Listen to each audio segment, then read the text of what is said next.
sana mtazamaji wa channel ya Media popote pale ambako unaendelea kutazama kufuatilia taarifa mbalimbali. On the microphone it's Girl Official Rose D. Kama ndo kwanza unatutazama hii leo, nikwambie karibu, subscribe, share, like pamoja na kucomment, si ndio? Baada ya Diamond amezidi kumbuka kila kiki ambayo analeta, mashabiki wamempotezea. Aje na kiki mpya yeye na Ashray jukwani. Sasa huyu Ashray ni nani pengine? Karibu sana tuweze kufahamu kwa kina kabisa. Jukwaa la Diamond Platnumz usiku wa jana mjini Tarime limekuwa ni gumzo kubwa sana mitandaoni, sababu sio tu kwa sababu ya show kali ambayo alitoa, bali ni kwa sababu ya chemistry yake na huyu dansa wake ambaye anafahamika kwa jina la Ashray. Video na picha wawili hao wakicheza pamoja, wakicheka na kuonyesha urafiki wa karibu zimeenea sana kama moto kwenye Instagram, lakini TikTok pia katika mtandao wa X zamani kama Twitter, na kama kawaida bwana mkubwa Diamond Platnumz mara moja mashabiki wameanza kubashiri. Bwana Diamond alikuwa na show yake ya kawaida tu, ngoma kali, nishati ya juu na uchezaji wa hali ya juu, lakini kilichovutia zaidi macho ya watu kilikuwa ni mwingiliano wake na Ashray, mmoja wa dancers wa Zuchu. Wawili hao walionekana wakibadilishana harakati, wakicheka na wakati mwingine wakisogeleana karibu sana jukwani. Kwa mashabiki wengi hiyo ilionekana zaidi ya kazi yake. Hapo tu ndipo ambako mitandao ilipowaka maoni kama kuna kitu hapa, Diamond amepata mwingine na hii si chemistry ya kazi. Yamejia kwenye sehemu ya comment, lakini hadi sasa hakuna ushahidi wala taarifa rasmi kutoka kwa Diamond Platnumz au Ashray ambayo inathibitisha kuwa wako kwenye mahusiano ya kimapenzi. Lakini kwa uchambuzi wa burudani, wao wanasema kwamba kile kilichoonekana kinaweza kuwa ni sehemu ya uigizaji wa kisanii.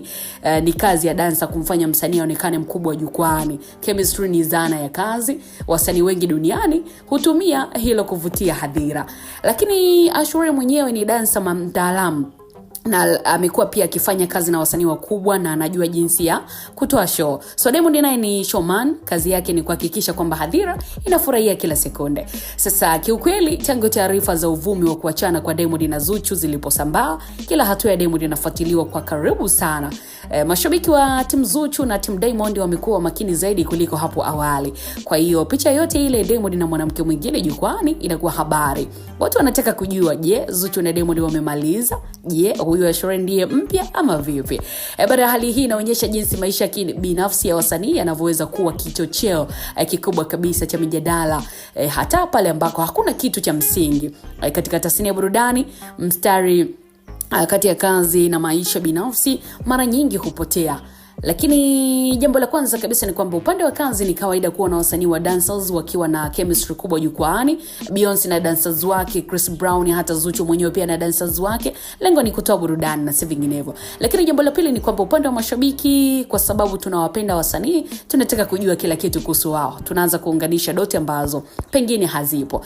Lakini mpaka Diamond na Ashray wenyewe watoe taarifa, basi kila kitu kingine ambacho tunaendelea kukisikia ni uvumi tu. Show ya Tarime ilikuwa kali sana. Diamond alifanya kazi yake, Ashray alifanya kazi yake, na mashabiki nao walifanya kazi yao kuzungumza. Je, ni chemistry ya kawaida ya jukwani? Inawezekana sana. Je, kuna kitu zaidi? Hapo tutangoja basi wamiliki wa habari wenyewe wazungumze. Kitu kimoja ni wazi kwamba Diamond anajua jinsi ya kuweka watu wakizungumza hata baada ya show kuisha. Jina lake bado liko kinywani mwa watu, na kwa msanii hiyo ni pia kwamba ni ushindi kwake. So mambo yako hivyo mtazamaji, tuendelee kukupa taarifa kile ambacho ni rasmi kitakuwa kinaendelea kati ya msanii huyu na dansa wake.